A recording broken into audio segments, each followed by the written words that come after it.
বাংলাদেশের সঙ্গে সম্পর্ককে বিশেষ গুরুত্ব দেয় যুক্তরাষ্ট্র। অন্তর্বর্তী সরকার গঠনের মাত্র ৩৮ দিনের মাথায় উচ্চ পর্যায়ের মার্কিন প্রতিনিধি দলের ঢাকা সফর তারই প্রতিফলন বলছেন নতুন পররাষ্ট্র সচিব। জানান, বহুমাত্রিক বিষয়ে নিয়ে হবে দ্বিপাক্ষিক বৈঠক। তবে ওয়াশিংটনের সঙ্গে ইন্দো প্যাসিফিক অঞ্চল নিয়ে আলোচনায় ঢাকাকে সতর্ক থাকার পরামর্শ বিশ্লেষকদের। দিল্লি হয়ে দুদিনের সফরে শনিবার ঢাকায় আসছেন যুক্তরাষ্ট্রের দক্ষিণ ও মধ্য এশিয়া বিষয়ক সহকারী পররাষ্ট্রমন্ত্রী ডোনাল্ড লু। ৪ মাসের মাথায় এটি হবে তার দ্বিতীয় দফায় ঢাকা সফর। বাংলাদেশের সঙ্গে দ্বিপাক্ষিক সম্পর্ক এগিয়ে নিতে অন্তর্বর্তী সরকারের সঙ্গে যুক্তরাষ্ট্রের বিভিন্ন সংস্থার কয়েকটি বৈঠকে অংশ নেবেন ডোনাল্ড লু।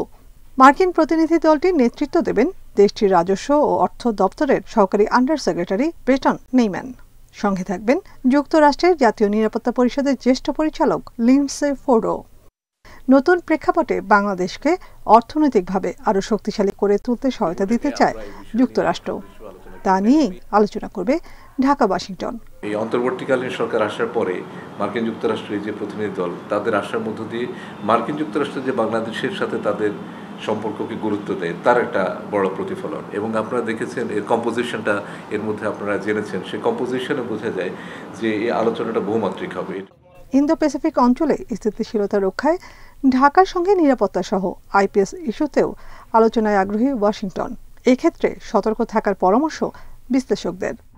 ইন্দো প্যাসিফিকের যে জিনিসটা খেয়াল রাখা দরকার, যতক্ষণ ওটা উন্নয়নের কাঠামোর মধ্যে থাকে ততক্ষণ আমার মনে হয় না কোনো সমস্যা হওয়ার কথা।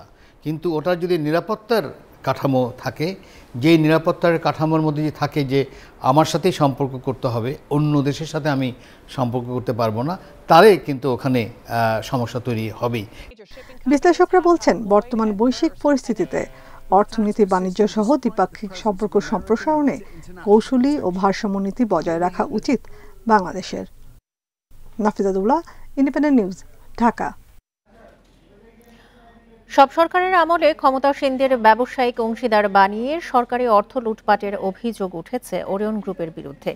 এই শিল্প গ্রুপটি ক্ষমতাচ্যুত আওয়ামী লীগ সরকারের আমলে একে একে 7টি পাওয়ার প্ল্যান্ট স্থাপনের নামে অন্তত ২৫০০ কোটি টাকা বিদেশে পাচার করেছে। আবার সরকারকে কোনো বিদ্যুৎ না দিয়ে ক্যাপাসিটি চার্জের নামে আত্মসাৎ করেছে আরও ৪৫০০ কোটি টাকা। এসব লুটপাটে সহায়তায় 7 বিদ্যুৎ কেন্দ্রের মালিকানাও দেয়া হয় আওয়ামী লীগ নেতা মির্জা আজম, আলাউদ্দিন নাসিম ও শামীম ওসমানকে।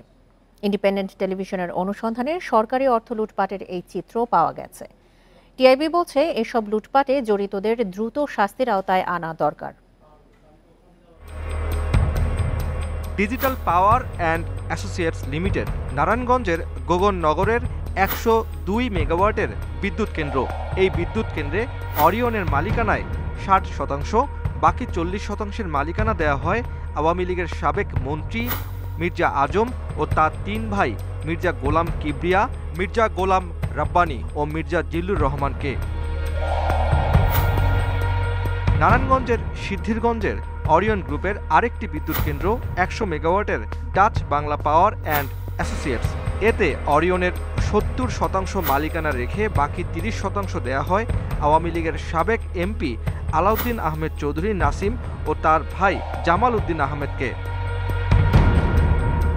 একইভাবে নারায়ণগঞ্জে অরিয়ন পাওয়ার সোনারগাঁও লিমিটেড নামের ১০৪ মেগাওয়াট বিদ্যুৎ কেন্দ্রে আওয়ামী লীগের সাবেক এমপি শামীম ওসমানকে ৪% দিয়ে বাকি ৯৬%-এর মালিকানা রাখা হয় ডিজিটাল পাওয়ার অ্যান্ড অ্যাসোসিয়েটস লিমিটেডকে, যার মালিকানায় আছে অরিয়ন ও মির্জা আজম এবং তার ৩ ভাই।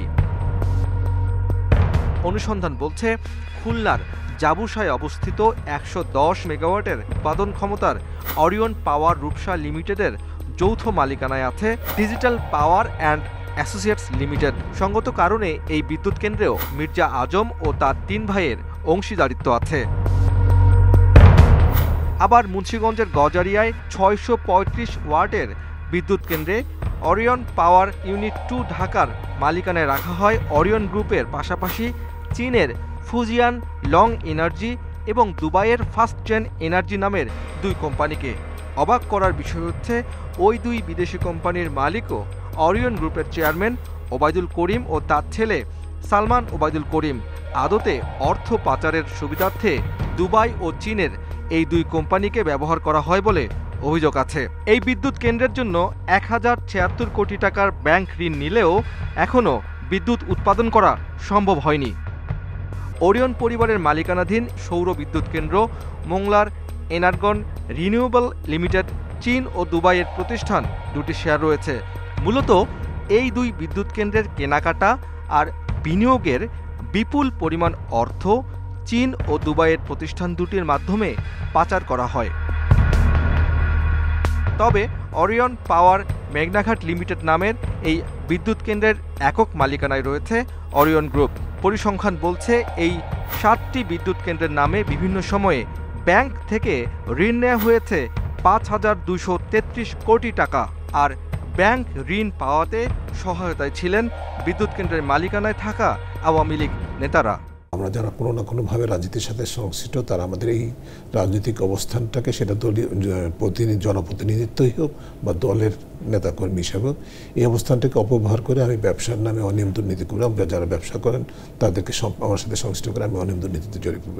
এই যে সংস্কৃতি প্রাতিষ্ঠানিক রূপ লাভ করেছে, এটি সংস্কার করতে হবে। এছাড়াও অরিয়ন বিভিন্ন বিদ্যুৎ কেন্দ্রের নামে সরকার থেকে ক্যাপাসিটি চার্জ নিয়েছে প্রায় 4,525 কোটি টাকা, যা সহজে পেতে সহায়তা করেছে অরিয়নে থাকা আওয়ামী লীগের নেতারা। বিদ্যুৎ খাতের বিশ্লেষকরা বলছেন, বিদ্যুৎ খাত নিয়ে অরিয়ন যে নৈরাজ্য করেছে তার জন্য তাদের বিচারের আওতায় আনা উচিত। এই প্রকল্পগুলো সমস্তই হচ্ছে অর্থ কামানোর জন্য, জনগণকে বিদ্যুৎ দেওয়ার জন্য না, দেশের উন্নয়নের জন্য না, বিদ্যুৎ সরবরাহের জন্য না। ট্যারিফের বাইরে যা পয়সা নিছে এটা আনতে হবে, কত কষ্ট দিয়ে বসাইছে সেই পয়সা আদায় করতে হবে, দরকার লাগলে জেল ফাঁসি যা হয় করতে হবে, কারণ এই পয়সা আমরা দিচ্ছি। অরিয়ন যখন যে রাজনৈতিক দল ক্ষমতায় আসে তাদের পার্টনার বানিয়ে বিভিন্ন কোম্পানির নামে 11,419 কোটি টাকার ঋণ নিয়েছে, যার মধ্যে খেলাপি ঋণের পরিমাণ 1239 কোটি টাকা। Abdullah Al Rafi, independent news, Dhaka. রাউজানে ত্রাসের রাজত্ব চালাতেন আওয়ামী লীগের সাবেক এমপি ABM ফজলে করিম চৌধুরী। মতের বিরুদ্ধে গেলেই মামলা, হামলা আর নিপীড়ন চলত। বাদ যাননি নিজ দলের সদস্যরাও। পছন্দের লোককে স্থানীয় জনপ্রতিনিধি বানাতে এক দশকে কোনো ভোটই হতে দেননি। বৃহস্পতিবার ভারতে পালাতে গিয়ে বিজিবির হাতে ধরা পড়েন ফজলে করিম চৌধুরী। নঈমুদ্দিন খান এবং মোহাম্মদ ফোরকানের বাড়ি রাউজানে। একজন ব্যাংকার, অন্যজন চট্টগ্রাম বিশ্ববিদ্যালয়ের ডেপুটি রেজিস্ট্রার। রাজনীতি না করেও মুনিরিয়া যুব তাবলীগ সংগঠন নিয়ে বিরোধে ABM ফজলে করিমের বিরাগভাজন হন। আসামি করা হয় 22 মামলায়। নুরানি কিন্টারখানা হেফজাখানা জায়গার উপর তার পল্লী বিদ্যুতের তার টেকে দিছে, ওইটার যখন আমি মেইল দিছি, প্রতিবাদ করছি, আমি আমার শাখার সভাপতি আমাদের ঘর ভেঙে দিছে। পুরো রাউজান জুড়ে প্রায় আমাদের কাগতে আলিয়া গৌসুল আজম দরবার শরীফের 46টা এবাদতখানা উনি বোল্ডোজার দিয়ে ধ্বংস করে দিয়েছেন, এবং অলমোস্ট এই 50-এর উপরে ব্যবসা প্রতিষ্ঠান উনি টোটালি তালা মেরে দিয়েছেন। একসময় সালাউদ্দিন কাদের চৌধুরীর দেহরক্ষী বলা হতো ফজলে করিমকে। 1996 সালে দল পাল্টে আওয়ামী লীগে ঢোকেন। 2001 সালে প্রথম এমপি হন। আধিপত্য বিস্তারে দমনপীড়ন চালান এলাকায়। বিনা প্রতিদ্বন্দ্বিতার নির্বাচনে নিজের পছন্দের লোককে জনপ্রতিনিধি করেছেন ফজলে করিম চৌধুরী। ওখানে যারা ভিন্নমত পোষণ করত তাদেরকে উনি কারো স্কুলের শিক্ষককে চাকরি থেকে বরখাস্ত করছে, ডাক্তারদের চেম্বার বন্ধ করা থেকে করে নাই এমন কোনো কাজ নাই। মতের অমিল হলে নিজ দলের কাউকেই ছাড়তেন না। তার অন্যতম সহচর সাবেক উপজেলা চেয়ারম্যান এহসানুল হায়দারের সঙ্গে একটি ফোন রেকর্ড ভাইরাল হয় সম্প্রতি। উঠে আসে ফজলে করিমের নানা কুকীর্তির গল্প। ইঞ্জিনিয়ার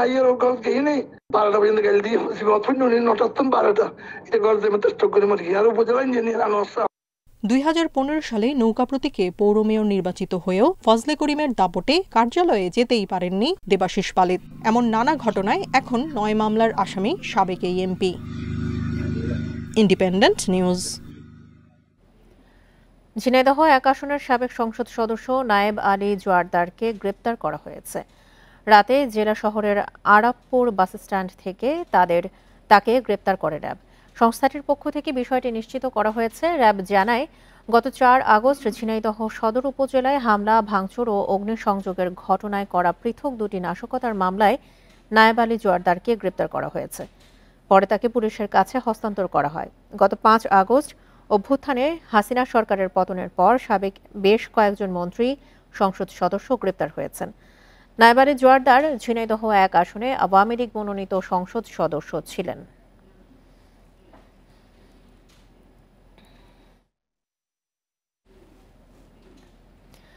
শারীরিক অবস্থার উন্নতি হওয়ায় সাবেক বিচারপতি শামসুদ্দিন চৌধুরী মানিককে সিলেটের ওসমানী মেডিকেল থেকে কারাগারে হস্তান্তর করা হয়েছে।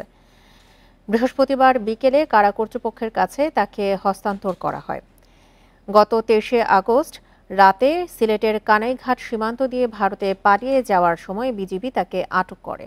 এরপর আদালত প্রাঙ্গণে বিক্ষুব্ধ জনতার হামলায় গুরুতর আহত হন মানিক। ২৪ আগস্ট তাকে ওসমানী মেডিকেলে ভর্তি করা হয়। হাসপাতালটির চিকিৎসক ডাক্তার শিশির চক্রবর্তী জানান, সাবেক বিচারপতি এখন সুস্থ আছেন। তিনি অনেকটাই স্বাভাবিকভাবে চলাফেরা করতে পারছেন। সার্বিক পরীক্ষা নিরীক্ষার শেষে তাকে কারা কর্তৃপক্ষের কাছে হস্তান্তর করা হয়েছে।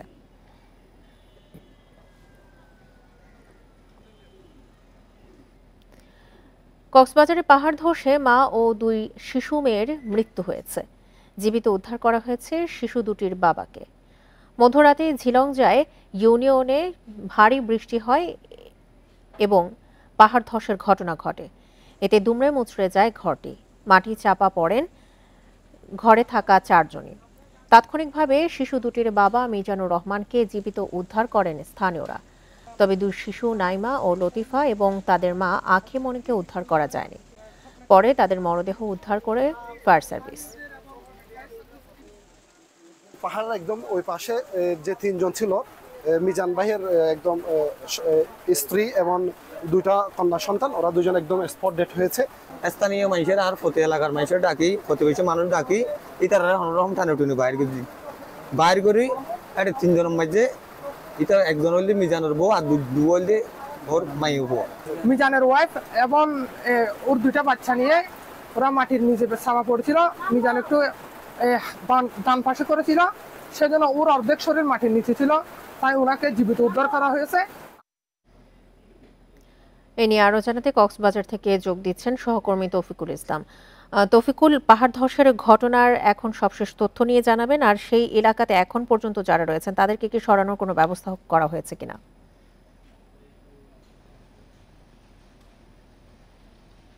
আসলে যে এলাকায় পাহাড় ধসের ঘটনা ঘটেছে সেই পাহাড় অর্থাৎ পাহাড়ের নিচে বেশ কয়েকটি ঘর রয়েছে। তার মধ্যে মিজানুর রহমানের ঘর হচ্ছে অন্যতম।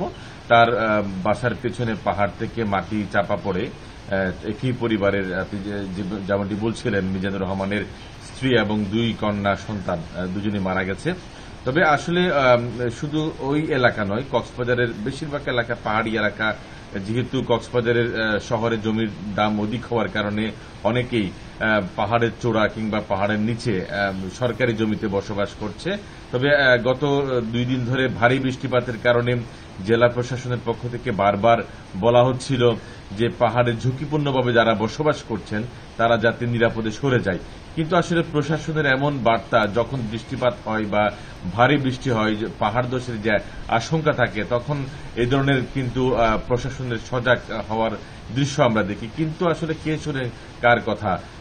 অনেকেই পাহাড়ের নিচ থেকে বা পাহাড়ের চূড়া থেকে সরে যেতে চান না। এরকমই একটি মর্মান্তিক ঘটনা ঘটেছে গতকাল মধ্যরাতে। এর আগে আমরা দেখেছি গত 2 মাস আগে কক্সবাজারের যে এলাকায় পাহাড় ধস হয়েছে তার কয়েক কিলোমিটারের মধ্যে আরও একটি পাহাড় ধসের ঘটনায় স্বামী স্ত্রী মারা গেছে।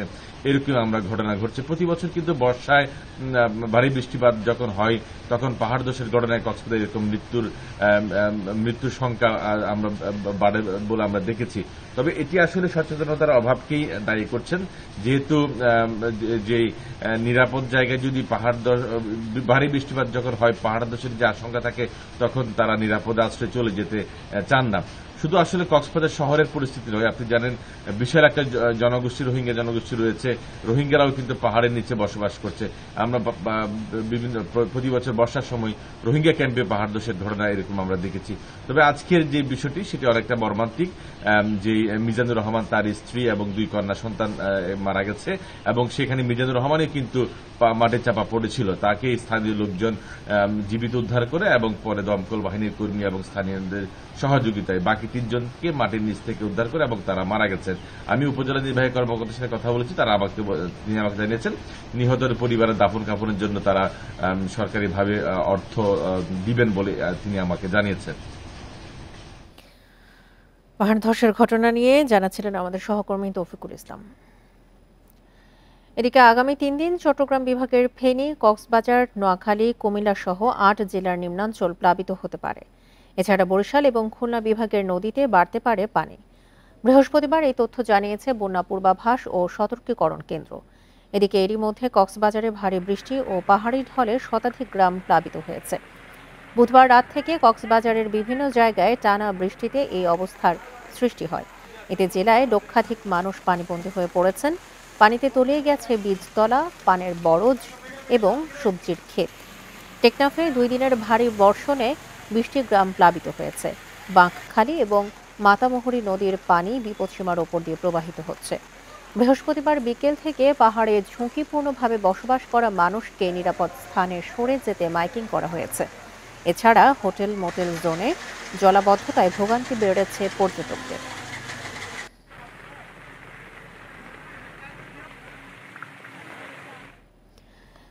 5 আগস্ট 2 পায়েই গুলিবিদ্ধ হন মিরপুরের শিক্ষার্থী নূপুর চৌধুরী। পরীক্ষাসহ নানা কাজে হুইলচেয়ারে একাই ঘুরতে হয় তাকে। কারণ বাবা মারা যাওয়ার পর অন্যত্র বিয়ে করেছেন মা। পড়াশোনার পাশাপাশি একটি খণ্ডকালীন চাকরি করে খরচ চালাতেন নূপুর। তার একটি গুলি বের করা হলেও অন্যটি নিয়ে জটিলতা দেখা দিয়েছে। স্বাভাবিক জীবনে ফিরতে সহায়তা চেয়েছেন এই কিশোরী। জাতীয় অর্থোপেডিক হাসপাতালের করিডোরে এভাবেই একাই ছুটতে হয় নূপুর চৌধুরীকে। ভরসা শুধু হুইল চেয়ারটি। 2 পায়ে গুলিবিদ্ধ নূপুরকে পরীক্ষা নিরীক্ষা কিংবা ওষুধ সেবনেও সহায়তার কেউ নেই। আমার জন্মের পর আমি আমার নানার কাছে মানুষ হয়েছি। 13 বছর বয়সে তারাও মারা গেছে। তারপর থেকে আমার পাশে আর কেউ নেই। আমার খালা ফুপি যারাই বলেন সবাই তাদের মতন সংসার জীবন নিয়ে ব্যস্ত। একমাত্র স্টুডেন্ট ভাইয়েরা তারা ছিল বিধায় আজকে আমি হসপিটালে, নাহলে আমাকে মৃত্যু লাশটাও কেউ খুঁজে পেত না। বাবা মারা গেছেন, মা বিয়ে করেছেন অন্যত্র। রাজধানীর মিরপুরে একাই থাকেন নূপুর। জুলাইয়ের আন্দোলনে জড়িত ছিলেন সক্রিয়ভাবে। 5 আগস্টে মিরপুর 2-এ বিক্ষোভকালে পুলিশের গুলি লাগে। আমরা সবসময় বিজয় আন্দোলনে ছিলাম। 5 আগস্টে আমরা দেশ স্বাধীন হয়েছি, আমরা বিজয় উল্লাসে বের হয়েছি আনন্দ করতে করতে। তো সেখানে আনন্দ করতে যে বের হয়ে মিরপুর 2-এ হঠাৎ করে গোলাগুলি শুরু হয় আর ওখানে আমি আটক হই। মিরপুরের একটি শিক্ষা প্রতিষ্ঠানে পড়াশোনা করেন নূপুর চৌধুরী। এখন হাসপাতালের 1 ফ্লোর থেকে আরেক ফ্লোরে ছুটতেই কেটে যায় সময়। মুক্ত বাতাসে ফেরার আকুতি তার। আমার দেশের অনেক ভাই বোনদের জীবন শেষ হয়ে গেছে, মায়ের বুক খালি হয়ে গেছে। আমার তো কেউই নেই, আমার আগ পিছুর টান কিছুই নেই। তার জন্য যে আমি মরে যদি যেতাম আমার আফসোস থাকতো না। চিকিৎসকেরা জানিয়েছেন নূপুরের একটি গুলি অপসারণ হলেও অপরটি বের করা জটিল। রক্তনালী ক্ষতিগ্রস্ত হওয়ার আশঙ্কা রয়েছে।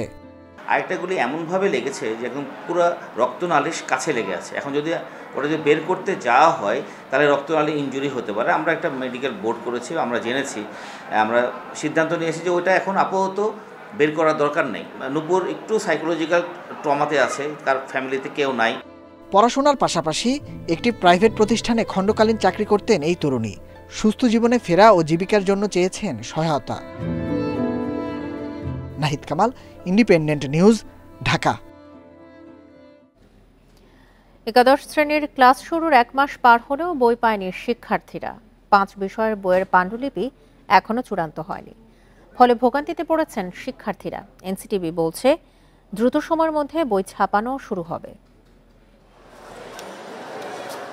প্রতি বছর উচ্চ মাধ্যমিক পর্যায়ে বিভাগভিত্তিক বইগুলো ছাড়া 5টি বিষয়ের বই এনসিটিবি থেকে ছাপিয়ে বাজারে ছাড়া হয়। পরে এসব বই কিনে নেয় শিক্ষার্থীরা। গত ৮ আগস্ট থেকে শুরু হয়েছে একাদশ শ্রেণীর ক্লাস, কিন্তু এখন পর্যন্ত বাংলা সাহিত্য পাঠ, বাংলা সহপাঠ, ইংরেজি, তথ্য ও যোগাযোগ প্রযুক্তি বাংলা ভাষণ এবং ইংরেজি ভাষণ ছাপানো হয়নি। এসব বই ছাড়াই চলছে ক্লাস। শিক্ষার্থীরা বলছে এতে করে ব্যাপক ভোগান্তিতে পড়তে হচ্ছে। 1 মাস হয়ে গিয়েছে, কিন্তু এখনো আমরা বাজারে বই অ্যাভেলেবেল না, তাই আমাদের পড়া পিছিয়ে যাচ্ছে। দ্রুত বইটা যাতে প্রকাশিত হয় সেই আশা করছি। শিক্ষকরা বলছেন আগের বই দিয়ে ক্লাস চালানো হলেও শিক্ষার্থীরা বাসায় পড়তে পারছে না, তাই দ্রুত এ বিষয়ে সিদ্ধান্ত নেওয়া হোক। এই বইগুলো মূলত শিক্ষকরা আগের যে সিলেবাসটা, যে কারিকুলাম আছে সেটা ধরে আপাতত আগাচ্ছে। তো আমাদের কাছে মনে হচ্ছে যে সরকার যদি খুব দ্রুত একটা ব্যবস্থা নেয় আমাদের জন্য এবং শিক্ষার্থী উভয়ের জন্য আমাদের ভালো হয়। এদিকে 5টি বিষয়ে 31 লাখের মতো বই ছাপানো হবে। দরপত্র হলেও এখনো পাণ্ডুলিপি চূড়ান্ত করতে পারেনি জাতীয় শিক্ষাক্রম ও পাঠ্যপুস্তক বোর্ড। তবে দ্রুততম সময়ের মধ্যে পাণ্ডুলিপি পরিমার্জন করে চূড়ান্ত করা হবে বলে জানিয়েছে বোর্ড। তো জাতীয় বিষয়গুলোর ক্ষেত্রে যেন যথাযথ যার যে ভূমিকা, যার যে অবদান, সেটা যথাযথভাবে আছে কিনা সেটা নিয়ে একটা পরিমার্জন চলছে। সেই পরিমার্জনের কাজটা হয়ে গেলেই আমরা এই বইগুলি, আমরা ইন্টারমিডিয়েটের বইগুলিও আমরা যেটা এনসিটিভির মাধ্যমে প্রণীত হয় সেগুলো আমরা প্রকাশকদের কাছে দিব। একাদশ শ্রেণীতে এবার 13 লাখের মতো শিক্ষার্থী ভর্তি হয়েছে। নূরে আলম, ইন্ডিপেন্ডেন্ট নিউজ, ঢাকা। ভারত থেকে 50 লাখ ডিম আমদানির অনুমতি দেওয়া হয় গত নভেম্বরে। 10 সেপ্টেম্বরের মধ্যে সেগুলো দেশে আসার কথা ছিল, কিন্তু এসেছে মাত্র 2,92,000 ডিম।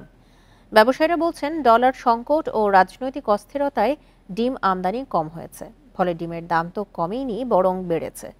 টিসিবির হিসাবে 1 বছরে ডিমের দাম 4% বেড়েছে। ডিম এখন আর সস্তায় মিলছে না। প্রতি ডজন ফার্মের মুরগির ডিম বিক্রি হচ্ছে 160 থেকে 165 টাকায়। সরকার শেষ হয়েছে, এখন তো বাজারজাত ঠিক হইতেছে না বা ওইভাবে আসতে আসে না। বিভিন্ন চাপের কারণেই আপনার ডিমগুলো এরকমভাবে দাম বাড়তে আছে। বাজার নিয়ন্ত্রণে গত বছরের নভেম্বরে 2টি প্রতিষ্ঠানকে 50 লাখ ডিম আমদানির অনুমতি দেওয়া হয়। ওই মাসেই প্রথম চালানে আসে 61,850 ডিম। 10 মাস পর দ্বিতীয় চালানে গত সোমবার আসে 2,31,840টি। আমদানিকারকরা জানান ভারত থেকে প্রতিটি ডিম কেনা হয়েছে 5 টাকা 70 পয়সা দরে। এর সাথে রয়েছে আমদানি শুল্ক, পরিবহন ও শ্রমিক খরচ। সব মিলিয়ে খরচ 10 টাকার বেশি। ব্যবসায়ীরা বলছেন এলসি সংকট ও রাজনৈতিক অস্থিরতায় আমদানি সম্ভব হয়নি। চাহিদা অনুযায়ী আমদানি হলে বাজারে কিছুটা হলেও প্রভাব পড়ত। বর্তমান সরকারের হাতেই আছে, এনবিআর এর হাতে এবং আমাদের বাণিজ্য মন্ত্রণালয়ের হাতে আছে, অর্থ মন্ত্রণালয়ের হাতে আছে। তারা দেখবেন বিষয়টা যদি আমাদের শুল্ক প্রত্যাহার করে, আমরা কন্টিনিউ এই পণ্যটা বাজারে নিয়ে আসবো এবং প্রতিদিন প্রায় 10 লক্ষ করে ডিম আনার আমাদের আছে, মোটামুটি প্রোগ্রাম আছে। ডিমের দাম কেন নাগালে আসছে না এমন প্রশ্নে ব্যবসায়ীদের দাবি উৎপাদন খরচ বেশি, তাই দাম কমছে না। বিদ্যুতের দাম বেশি, তারপরে প্রোডাকশান তো সবসময় একরকম থাকে না। একটা মুরগি যে প্রোডাকশান দেয় তার প্রোডাকশান কি সবসময় একরকম থাকে, কোন সময় কম বেশি হতে পারে না, এই আর কি ন্যাচারাল ব্যাপার। পোলট্রি অ্যাসোসিয়েশনের তথ্য অনুযায়ী দিনে ডিমের চাহিদা 4.5 কোটি piece. Shahid Ahmed, independent news, Dhaka. ডিমের উৎপাদন ও বাজার দর নিয়ে জানাতে গাজীপুর ও মুন্সিগঞ্জ থেকে যোগ দিচ্ছেন সহকর্মীরা। শুরুতেই যাচ্ছি গাজীপুরে, জানাবেন সহকর্মী আবুল হাসান। হাসান, গাজীপুরে পোল্ট্রি ফার্মের সংখ্যা কত, আর এখানে দাম বৃদ্ধির কারণ হিসেবে ব্যবসায়ীরা কি বলছেন?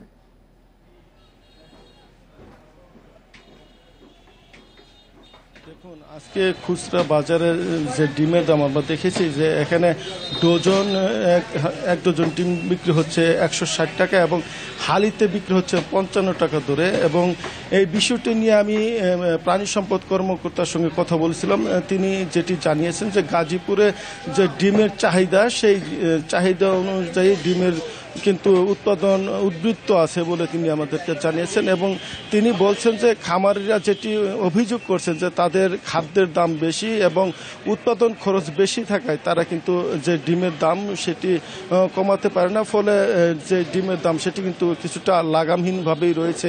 এবং তিনি বলছেন যে এই বিষয়টি আসলে প্রাণী সম্পদ দপ্তর, সেই দপ্তরের দাম নিয়ন্ত্রণের ব্যাপারে তাদের করেননি। তারা শুধু যারা খামারি রয়েছেন তারা কিভাবে উৎপাদন বাড়াতে পারেন বা কিভাবে এখানে তাদের ব্যবসাটি টিকে রাখতে পারেন সেই পরামর্শ তারা দিয়ে থাকেন।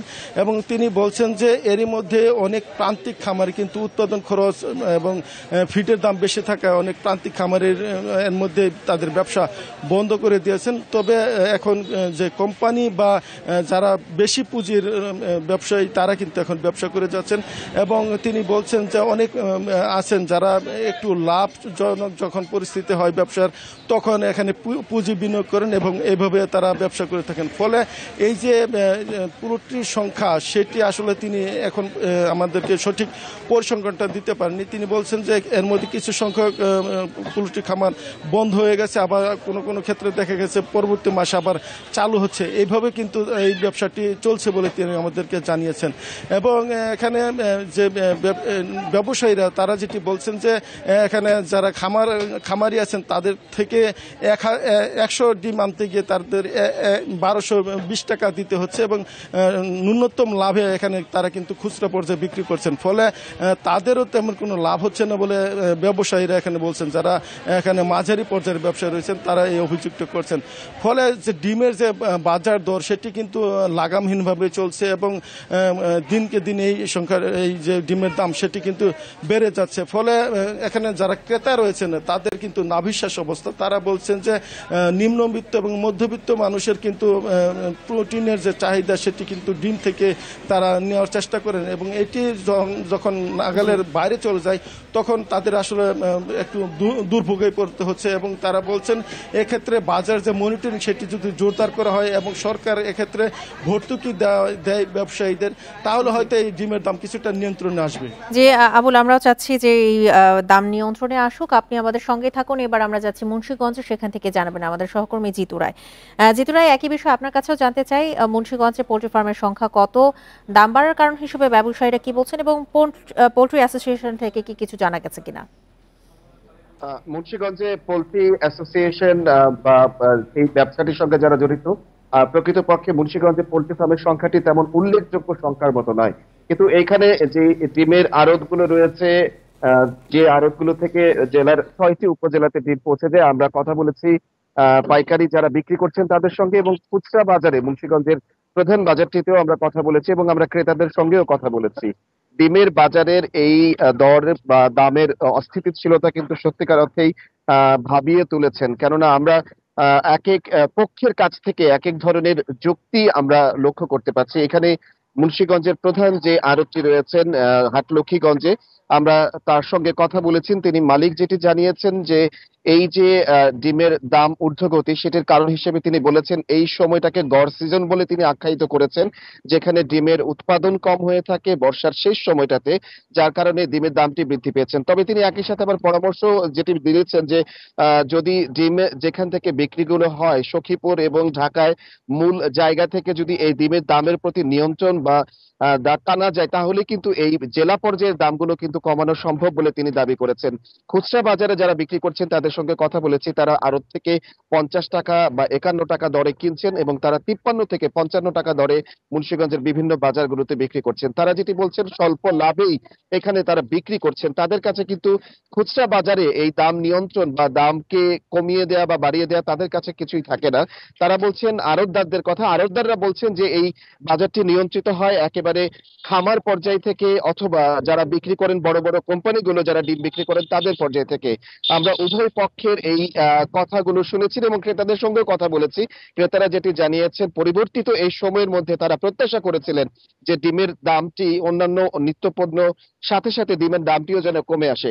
সেই জায়গা থেকে তাদের ক্রেতা বিক্রেতা সকলের দাবি যে ডিমের দাম নিয়ন্ত্রণের জন্য সুষ্ঠু বাজার তদারকি এবং ব্যবস্থাপনাটি এই মুহূর্তে দরকার বলে তারা মনে করছেন।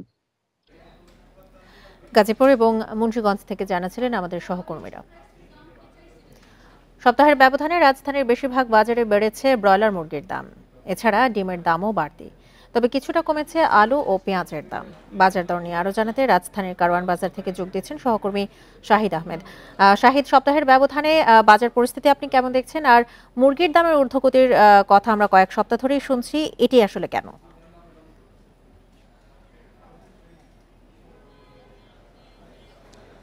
সঞ্চারী আসলে প্রতি সপ্তাহে দামের কিছু পার্থক্য লক্ষ্য করা যায়। এই সপ্তাহে তার ব্যতিক্রম না, যেহেতু শুক্রবারে ক্রেতা সাধারণ বেশি, বিক্রিও বেশি, অভিযোগও বেশি। আমি এই মুহূর্তে রাজধানী কারণ বাজারে মুরগির বাজারে আছি। আমি যদি একটু নির্দিষ্ট করে বলি যে অর্থাৎ শুধু যে সপ্তাহের ব্যবধানে তা না, 2 সপ্তাহের ব্যবধানে বললে আরো নির্দিষ্ট করে বলা যায় যে মুরগি এবং ডিমের দামটা বেশ চড়া। আমি যদি প্রথমে মুরগির বিষয়টা বলে, 2 সপ্তাহ আগে যে দামটা ছিল 160-165 টাকা কেজি ব্রয়লার মুরগি, সেটা কিন্তু আজকে বিক্রি হচ্ছে 170 থেকে 180 টাকা কেজি দরে, এবং যে সোনালী জাতের মুরগি সেটা বিক্রি হচ্ছে 240 থেকে 260 টাকা কেজি দরে, এবং পাড়া মহল্লার দোকানে এটা আরো 5 থেকে 10 টাকা বেশি। আর যদি ডিমের বিষয়টা, ডিমের কিন্তু আমরা যদি বলা হয় 7 থেকে 8 দিন আগে কিন্তু ডিমের ডজনে কিন্তু 5 টাকা মতো কমেছিল ব্রয়লার এই ফার্মের মুরগি ডিমের দাম, সেটা কিন্তু বিক্রি হচ্ছিল 155 থেকে 150 টাকা ডজনে। সেই ডিমটা কিন্তু 160 টাকা ডজন কারণ বাজার, হাতিরপুল, মোহাম্মদপুর টাউন হল, কৃষি মার্কেট এবং পাড়া মহল্লার দোকানে কিন্তু সেটা কিন্তু 165 টাকা ডজনে বিক্রি হচ্ছে। এই দামের ঊর্ধ্বগতি কারণটা কি? যারা ব্যবসায়ী বা ডিম বিক্রেতা তারা যেটা বলছে যে সাম্প্রতিক বন্যায় উৎপাদন কমে গেছে, সেই দামটা বেশি। কিন্তু যারা অনেক ব্যবসায়ী আছে, বিশেষ করে যারা মুরগি ব্যবসা, তারা যেটা বলছে যে যেই অঞ্চলে বন্যা হয়েছে, বিশেষ করে কুমিল্লা, ফেনী, ওদিকে কিন্তু মুরগির খামার তেমন নাই, বেশিরভাগ খামার উত্তরবঙ্গ এবং ময়মনসিংহ, গাজীপুর এদিকে। সুতরাং বন্যার প্রভাবে যে মুরগির দাম বাড়ার কোনো কারণ নাই, এটা যারা কিছু অসাধু ব্যবসায়ী তাদের সিন্ডিকেটের কারণে কাজ করছে। আর ডিমের বিষয়টা আপনি কিছু আগে প্রতিবেদন দেখেছিলেন যে গত সোমবার কিন্তু 2,31,000 ডিম দেশে ভারত থেকে আমদানি হয়েছে বেনাবলদে, এবং সেটা কিন্তু বাজারে, এবং আজকে আমরা খোঁজ নিয়েছি সেটা কিন্তু বাজারে এখনো পৌঁছানো, কয়েকটি ঢাকার বাজারে আসে নাই, অন্যান্য ঢাকার বাইরে 1-2টি বাজারে এসেছে, এবং সেটার জন্য দামের প্রভাব কিন্তু এখনো পড়ে না। এবং তারাও কিন্তু ডিম ব্যবসায়ীরা বলছে যে বন্যার প্রভাবে উৎপাদন কমে গেছে, খাদ্যের দাম বেশি, সেজন্য তাদের প্রোডাকশন কস্ট অনেক বেশি বৃদ্ধি পেয়েছে। এর পাশাপাশি যদি অন্য বিষয়টা বলা হয় যে আলু এবং পেঁয়াজ, অর্থাৎ বলা যায় আমরা দীর্ঘ প্রায় 1-1.5 মাস ধরে একটি নির্দিষ্ট জায়গায় স্থির হয়েছিল, সেটা কিন্তু আজকে আমরা যদি 1 সপ্তাহ, 2 সপ্তাহ বা 1 মাস ব্যবধানেরও যদি বলা হয়, তাও কিন্তু ভুল বলা হবে না, কেজিতে 5 থেকে 10 টাকা কমেছে। এবং যারা বিক্রেতা তারা যেটা বলছে, সরবরাহটা আগের তুলনায় বেড়েছে। দেশি এবং আমদানি করা পেঁয়াজ মানভেদে বিক্রি হচ্ছে 100 থেকে 110, 115 টাকা কেজি দরে, এবং আলুর কেজি 50 থেকে 55 টাকা। যদিও টিসিবির হিসাব বলছে গত বছরে একই সময়ের চেয়ে এই বছরে আলু এবং পেঁয়াজের দাম অনেক বেশি, যদিও সরকারি তরফ থেকে উৎপাদন বেশ সন্তোষজনক বলা হয়েছে। এর পাশাপাশি মাছের দামটা চড়া, এবং গরুর মাংস সেই 750 থেকে 800 টাকা, খাসির মাংস 1100 টাকা কেজি দরে বিক্রি হচ্ছে। যদি এক কথা বলা হয়, বাজারে কিন্তু ক্রেতার জন্য সুখবর খুবই কম, বেশিরভাগ নিত্যপণ্যের দামই চড়া। এই ছিল রাজধানী বাজার পরিস্থিতি সবশেষ।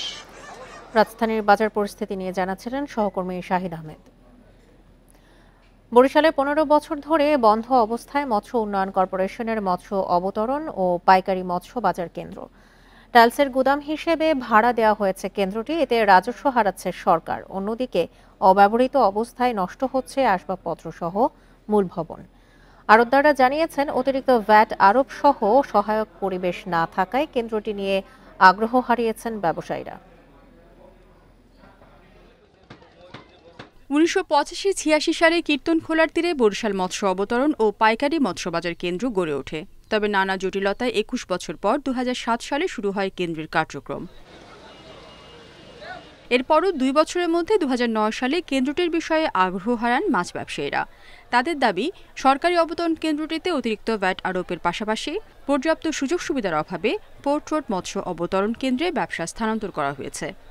সরকার যে ব্যাট বইছে, এই ব্যাটে আমাদের যে পার্টি আছে তারা এই ব্যাট দিয়ে মাছ আনতে পারতেছে না, অন্য অন্য জায়গায় চলে যেতে, যে মাছটা আসেই না আমাদের পরিচয়।